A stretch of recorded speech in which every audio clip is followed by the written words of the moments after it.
15 अगस्त 2024 को हम अपनी आजादी की 78वीं वर्षगांठ मनाएंगे।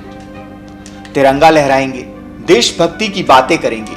कुछ तथाकथित वामपंथी पत्रकारों और इतिहासकारों के झूठ को दोहराएंगे कि आजादी तो सिर्फ एक पार्टी और 2 ही लोगों ने दिलवाई इस देश को। सबसे बड़ी उपलब्धि ये गिनाएंगे कि आजादी बिना खड़क बिना ढाल मिल गई, और हम भी पिछले 7 दशकों से मूर्खतावश इनकी बातों को ही अंतिम सच मानकर तालियां पीट रहे हैं। आपको नहीं लगता कि आजादी अगर बिना लड़े या कहें बिना सशस्त्र विद्रोह के मिली है तो भगत सिंह, राजगुरु, सुखदेव, लाला लाजपत राय, पंडित चंद्रशेखर आजाद, सुभाष चंद्र बोस, खुदीराम बोस, मंगल पांडे, रानी लक्ष्मीबाई, एक लंबी नामों की लिस्ट है जो अंग्रेजों से लड़ते लड़ते बलिदान हो गए।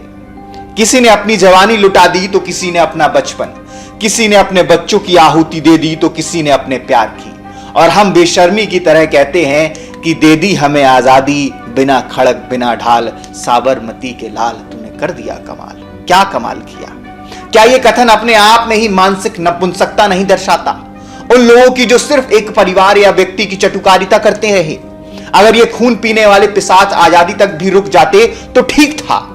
फिर हमारे देश के पहले प्रधानमंत्री और अंग्रेजों द्वारा बनाई गई कांग्रेस पार्टी ने जिन्ना की मुस्लिम लीग के साथ मिलकर सत्ता का सुख भोगने के लिए सोची समझी साजिश के तहत देश के 2 टुकड़े कर दिए। दोस्तों, मुझे यह नहीं समझ आया कि जब देश का बंटवारा धर्म के आधार पर हुआ तो भारत सेकुलर कैसे हो गया?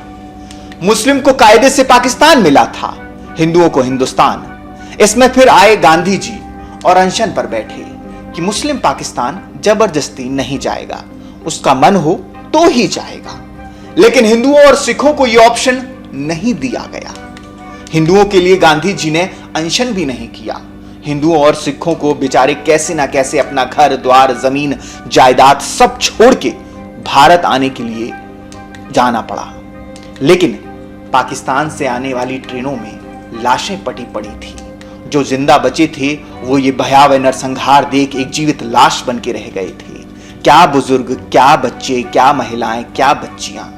इन मुस्लिम लीग के दानवों ने किसी हिंदू और सिख बहन की इज्जत लूटी, किसी को निर्वस्त्र कर पूरे शहर में घुमाया, बच्चों की गर्दनें काटी, और नेहरू, महात्मा गांधी जैसे लोग मौन समर्थन देते रहे इन इस्लामिक जिहादियों को। ऊपर से हिंदुओं और सिखों के जख्मों पर नमक छिड़कने के लिए ये और कह दिया कि जिस भी मुस्लिम को भारत में रहना है वो यहां रह सकता है, उसे वापस जाने के लिए कोई भी मजबूर नहीं करेगा। अरे जब यही करना था तो बंटवारा क्यों किया? क्यों लाखों हिंदुओं के खून से इन कांग्रेस और मुस्लिम लीग के कट्टरपंथियों की खून की प्यास बुझाई गई?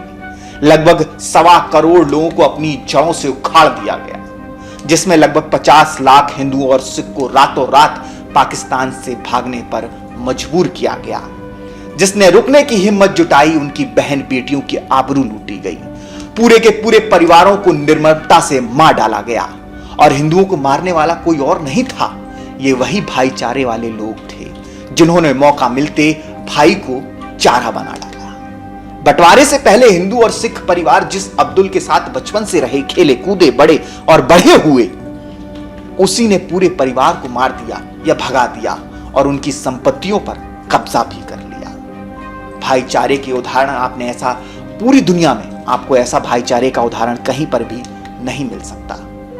विभाजन के दंश की कहानी सुनाते हुए उत्तरांचल पंजाबी महासभा के प्रदेश अध्यक्ष और पंचनग स्मारक ट्रस्ट के राष्ट्रीय उपाध्यक्ष राजीव घई भावुक हो गए। उन्होंने कहा कि बंटवारे के दौरान पाकिस्तान में हमारे लोगों पर जो जुल्म और सितम हुए उसे शब्दों में बयान नहीं किया जा सकता। उस दौर में यह विश्व की सबसे बड़ी मानव त्रासदी थी। उन्होंने कहा कि बंटवारे के लिए लाइन खींचने के बाद पाकिस्तान वाले हिस्से में ऐलान कर दिया गया कि या तो कलमा पढ़ लो या फिर पाकिस्तान वाला हिस्सा छोड़कर निकल जाओ। जब लोगों ने पाकिस्तान से निकलना चाहा तो वहां कत्लेआम शुरू कर दिया गया। हिंदुओं को ढूंढ ढूंढ कर मारा जाने लगा। हिंदुओं को काट कर ट्रेनों में भरकर भारत भेजा जाने लगा। बहू बेटियों की आबरू लूटी जाने लगी।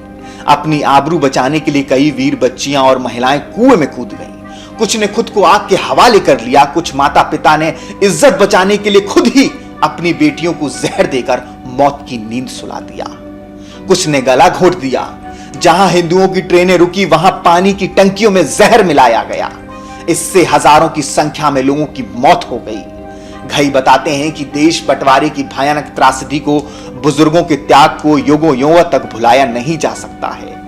उनकी कुर्बानी, दुख, दर्द, क्रूर आतताइयों के अत्याचार की कहानी आज भी जहन में ताजा है।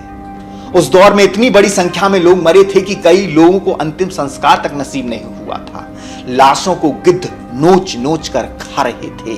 नन्हे बच्चों को आतताइयों ने भाले की नोक पर टांग के हत्या कर दी थी। गुप्तांगों को गोद डाला गया था। स्तन काटने जैसी विभत्स और नरकीय यातनाएं हमारे बुजुर्गों को दी गई। उन्होंने कहा कि अगर हमारे पूर्वज खुदगर्ज होते तो कलमा पढ़ लेते, लेकिन उन्होंने हिंदू धर्म और हिंदुस्तान के लिए अपनी कुर्बानी दे दी। प्राण न्यौछावर कर दिए, लेकिन कलमा नहीं पढ़ा। इसी को लेकर लगभग 12 लाख लोगों की निर्मम हत्या कर दी गई थी। यानी कि 12 लाख लोगों को मार डाला गया था, सिर्फ इसलिए क्योंकि उन्होंने एक धर्म को नहीं अपनाया था। पाकिस्तान से आने वालों को उस दौरान शरणार्थी कहा गया। हरियाणा के कुरुक्षेत्र में सबसे बड़ा शरणार्थी कैंप लगाया गया था। जो लोग भारत आने पर शरणार्थी कैंपों में रह रहे थे, वो अपने क्षेत्र के संपन्न लोगों में रह चुके थे। वहां पे उनकी साख थी, जमीन जायदाद वाले लोग थे, और अब यहां पर वो कैंपों में दर दर की ठोकरें खा रहे थे। उस दौर में कोई अपने घर की चाबी पड़ोसी को देकर आया था और कोई अपने नौकर को। सोचा था कि कुछ दिन तक ऐसा चलेगा, इसके बाद वो दोबारा से पाकिस्तान वापस चले जाएंगे, लेकिन ऐसा नहीं हो सका। एक बार आए तो लोग दोबारा जाने की स्थिति में कभी नहीं आ सके। अधिकांश शरणार्थी सिर्फ 3 कपड़ों में भारत आए थे। रावलपिंडी, मुल्तान, कराची और पंजाब में हुई थी सर्वाधिक हत्याएं।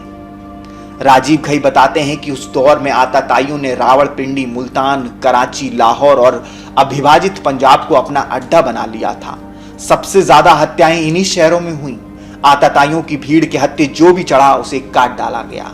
घई बताते हैं कि हमारे समाज की शुरू से मांग थी कि विभाजन के दौर में मारे गए लोगों को शहीद का दर्जा दिया जाए, क्योंकि ये लोग दिल से भारतीय थे, भारतीय रहना चाहते थे, और इसी की सजा उन्हें मिली थी।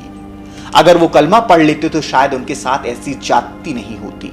उन्होंने कहा कि उस दौर की केंद्र सरकार यानी कि नेहरूवादी कांग्रेस सरकार ने पाकिस्तान के आतताइयों के खिलाफ कोई कार्रवाई नहीं की थी। कई दौर की जांचें हुई, लेकिन उसका नतीजा कुछ नहीं निकला। भारत पाकिस्तान के विभाजन के दौरान मारे गए 12 लाख लोगों के साथ अब जाकर न्याय हुआ है। जब हमारे देश के प्रधानमंत्री नरेंद्र मोदी ने इस बार 14 अगस्त को विभाजन विभीषिका स्मृति दिवस मनाने की घोषणा की है, इससे समाज के लोगों में खुशी है। वाकई में ये जो विभत्स घटनाएं हैं आज हम सुन रहे हैं, तब भी हमारे रोंगटे खड़े हो जा रहे हैं। लेकिन जिनके बुजुर्गों ने, जिनके माता पिता ने, जिनके दादा दादी ने ये जो विभत्स एक घटना थी इसको सहा होगा, या कहीं नरसंहार था जिसको सहा होगा, सोचिए उनके दिल पर क्या बीत रही होगी। और आज तक जो उस दौर की सरकार थी उसने कुछ भी नहीं किया इन लोगों के लिए। और आज प्रधानमंत्री नरेंद्र मोदी ने इसे एक दिवस के रूप में, एक स्मृति के रूप में मनाने की घोषणा की है, जिससे कि उस मास केयर को, उस नरसंहार को हमेशा याद रखा जाएगा और उसकी वजहों को भी हमेशा याद रखा जाएगा। जय हिंद, जय भारत।